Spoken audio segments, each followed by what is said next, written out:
Bonjour. Dans cette vidéo, je vais vous parler de Michael Ralph, un ancien militaire américain, qui semble être le premier divulgateur des programmes spatiaux secrets humains. En effet, il affirme avoir été affecté, à partir de 1976, à un programme militaire, qui, officiellement, n'existe pas, la force de défense martienne. Il a raconté cette incroyable histoire, dans un livre paru en 2000, et nommé « The Mars Records », les archives de Mars. Cette révélation étonnante, qui bien sûr, ne repose sur aucune preuve tangible, peut paraître totalement insensée, aux yeux du grand public, qui, maintenu dans l'ignorance des véritables avancées technologiques, qui auraient plusieurs siècles d'avance sur tout ce que nous connaissons actuellement, peut difficilement croire ce genre d'affirmation. Cette étrange histoire, aurait donc pu en rester là, et tomber dans l'oubli. Cependant, quelque temps plus tard, d'autres dénonciateurs se sont également manifestés, en affirmant avoir eux aussi, fait partie de programmes spatiaux secrets. Il existe donc plusieurs témoignages de dénonciateurs, qui semblent crédibles, comme celui de Tony Rodriguez. Mais les plus connus sont, Randy Cramer, qui s'est fait connaître à partir d'avril 2014, dans une série de 5 interviews, diffusées par ExoNews, de Michael Salla. Et Corey Goode, qui a témoigné peu après, en septembre 2014, sur le forum du projet Avalon, de Bill Ryan. Michael Salla le cite également dans ses publications. Et étrangement, leurs récits se ressemblent beaucoup. Tous les trois disent avoir été sélectionnés dès leur enfance, par des agences militaires ultra secrètes, qui les ont envoyés pendant 20 ans sur la planète Mars. Michael Ralph, de 1976 à 1996. Randy Cramer, ainsi que Corey Goode, de 1987 à 2007. Puis, ils auraient été ramenés 20 ans en arrière, à leur point de départ. Mais comment cet exploit prodigieux a-t-il pu être accompli? Le mystère se lève un peu, quand Michael Ralph explique qu'en 1996, à la fin de ses années de service dans ce programme ultra secret, on aurait utilisé une mystérieuse technologie de régression d'âge, et de voyage dans le temps, pour le renvoyer au moment précis de son recrutement, en 1976, avec effacement de ses souvenirs, afin qu'il termine son service de 6 ans, dans la marine, qui faisait partie de sa vie terrestre normale. Corey Goode et Randy Cramer ont également raconté des procédures similaires, concernant leur régression en âge, et leur renvoi dans le passé, après la fin de leur temps de service dans ces programmes spatiaux secrets. Toutes ces révélations semblent donc corroborer les incroyables déclarations d'Andy Basiago sur l'existence d'une technologie opérationnelle de voyage dans le temps. Ainsi, comme je l'ai déjà expliqué dans des vidéos précédentes, il ressort clairement que sur ces 20 années passées sur une base secrète martienne, que le voyage dans le temps aurait été principalement utilisé pour cacher la présence de ces installations militaires secrètes, de sorte de s'assurer qu'on ne puisse jamais découvrir leur existence, et qu'elles soient accessibles uniquement aux militaires accrédités, et à certains scientifiques, du département de la défense des États-Unis. Michael Ralph aurait donc été recruté dans un programme secret des forces armées américaines, et aurait voyagé dans le temps, et téléporté sur la planète Mars, en 1976. Les sceptiques diront qu'il n'existe aucune preuve de tout cela. Mais on peut facilement comprendre que si ces programmes ultra secrets existent réellement, ils sont nécessairement cachés au public, et même aux membres du Congrès américain. Parmi les militaires, seuls les initiés, ayant accès aux archives scientifiques ou technologiques secrètes du département de la défense des États-Unis, pourraient prouver l'existence de programmes spatiaux secrets, et d'une base militaire sur Mars, à partir des dossiers des personnes ayant participé à ces programmes occultes, nommés Black Project. Dans le livre Mars Records, un document de 300 pages, on apprend que Michael Ralph, grâce à des séances de biofeedback, a progressivement réussi à retrouver la mémoire de ses souvenirs effacés. Ainsi, il a découvert qu'il avait été impliqué dans un programme ultra secret de la marine américaine. Il fut étonné de constater qu'il avait vécu une double vie, en tant qu'agent secret, pour les forces de défense martiennes. Certaines de ces missions secrètes comprenaient des opérations de pilotage de vaisseaux spatiaux, de la visualisation à distance, et de la défense psychique.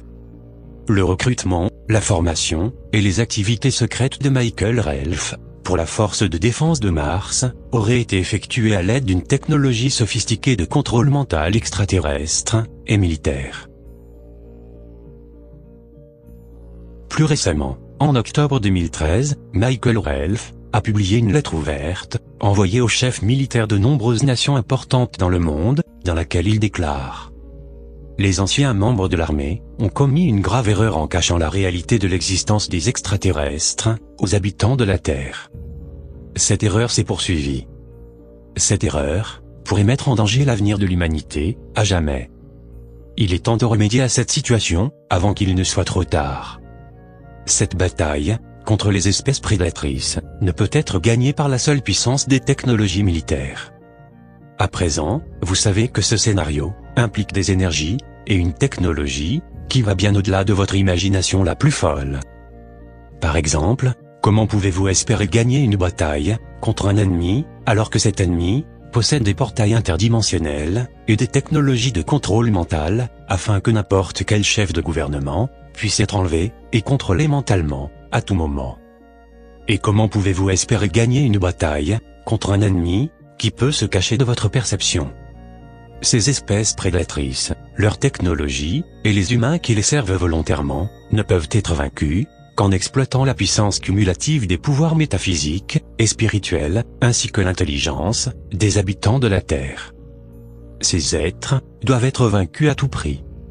Un ancien fonctionnaire du gouvernement, Phil Schneider, avait affirmé que la technologie secrète du gouvernement américain progresse à un rythme de 44 ans, pour chaque période de 12 mois, et ce, depuis 70 ans. Indépendamment de vos propres progrès technologiques, vous n'êtes pas à l'abri de l'infiltration et de l'influence extraterrestre. Ces êtres sont à des dizaines de milliers d'années, au-delà de votre compréhension. Vous ne pouvez faire confiance à aucune promesse ou accord fait avec ces êtres, et vous devez réévaluer toutes vos conclusions sur la base des données que vous pensez avoir collectées. La lettre continue encore, mais arrêtons-nous là. Michael Relf déclare donc qu'il existerait une race d'extraterrestres négatifs, hostiles à l'humanité, qui serait actuellement dans notre système solaire, et qui serait même peut-être déjà parmi nous, sur Terre, en infiltrant certains gouvernements. Selon lui, la force de défense martienne serait donc une force armée permanente, située sur la planète Mars, et qui serait un périmètre de sécurité, développé pour notre système solaire, contre les tentatives d'occupation par des espèces prédatrices extraterrestres ou interdimensionnelles. Le gouvernement américain aurait donc eu accès à la technologie quantique du voyage dans le temps, basée sur les recherches de Nikola Tesla, qui serait opérationnelle depuis au moins 50 ans. Un autre dénonciateur, John Lear, un ancien pilote de la CIA, a également fait d'incroyables révélations. Lors d'une interview, pour l'émission de Radio Coast to Coast, il a affirmé qu'en 1962, les États-Unis possédaient déjà des ovnis militaires secrets, possédant une technologie antigravité, qui ressemblait aux ovnis extraterrestres. Bien que ceux-ci ne pouvaient pas encore à l'époque se déplacer plus vite que la vitesse de la lumière, ils étaient quand même assez rapides pour voyager vers la Lune, en moins d'1 heure, et pouvaient effectuer des voyages réguliers vers la planète Mars, en 1966. Ainsi, tous les programmes spatiaux de la NASA, avec la technologie obsolète des fusées, n'auraient été rien de plus que des leurres, pour détourner l'attention du public, et de cacher l'existence des programmes spatiaux secrets. En 1966, les militaires auraient donc atterri sur Mars, et auraient par la suite exploré la plupart des planètes de notre système solaire. Mais reprenons la lettre de Michael Relf, qui ensuite déclare: ces espèces prédatrices travaillent en secret, parce qu'elles ont peur des êtres humains. C'est pourquoi, par des moyens subversifs, ils ont incité les systèmes terrestres à faire tout ce qui était en leur pouvoir, pour maintenir les gens en esclavage. Ceci comprend, entre autres, de garder la connaissance de leur existence, et de leurs mauvaises intentions cachées, jusqu'à ce qu'il soit trop tard. De vacciner les gens, ce qui nuit à leur capacité métaphysique. Les aliments génétiquement modifiés, et les nanotechnologies, qui endommagent l'ADN du corps, de sorte que les capacités métaphysiques, et la reproduction, sont détruites. Le fluor, qui endommage la glande pinéale, nécessaire aux capacités métaphysiques. De nombreuses toxines, pour endommager le corps. Le manque d'informations, sur le pouvoir spirituel, et les capacités métaphysiques, de sorte que les personnes, possédant ces capacités puissantes, ne développent pas leur pouvoir. Michael Relf continue sa lettre, en donnant une liste de recommandations. Cette liste comprend entre autres de révéler les vraies informations concernant les choses anciennes trouvées sur la Lune et sur Mars, de divulguer les vraies informations concernant la technologie de pointe développée par les gouvernements et leur utilisation dans la mise en place de programmes spatiaux secrets, de divulguer les vraies informations concernant la médecine électronique, si longtemps supprimée, et permettre aux gens d'être guéris de terribles maladies dégénératives, de recruter ouvertement et d'employer, avec une rémunération généreuse, des personnes saines d'esprit et dotées d'un talent métaphysique pour combattre ces espèces prédatrices, de punir et d'éliminer les corporations qui s'attaquent à la population et qui aident cette espèce prédatrice à nous asservir. À la fin de sa lettre, Michael Relf déclare: Sachez que si vous faites ce qui précède, les habitants de la Terre trouveront les moyens de vous aider à débarrasser la Terre des parasites extraterrestres, en travaillant dans les domaines spirituels et métaphysiques, d'une manière que vous ne pouvez pas imaginer. Je vous remercie de m'avoir suivi, et je vous dis à bientôt, pour une prochaine vidéo. ¿Cómo quiere que lo recuerden? ¿Cómo quiere que el mundo recuerde a Hugo Chávez? Dos palabras, dos que son un hombre. Un hombre. Un hombre es lo que soy, eso sí, hombre. Hombre humano, pues. Hombre humano, porque hay seres humanos que no tienen forma humana, pero no son. Yo soy un humano. Hay seres humanos que no tienen forma humana, pero no son. Yo soy un humano. Hay seres humanos que no tienen forma humana, pero no son. Yo soy un humano.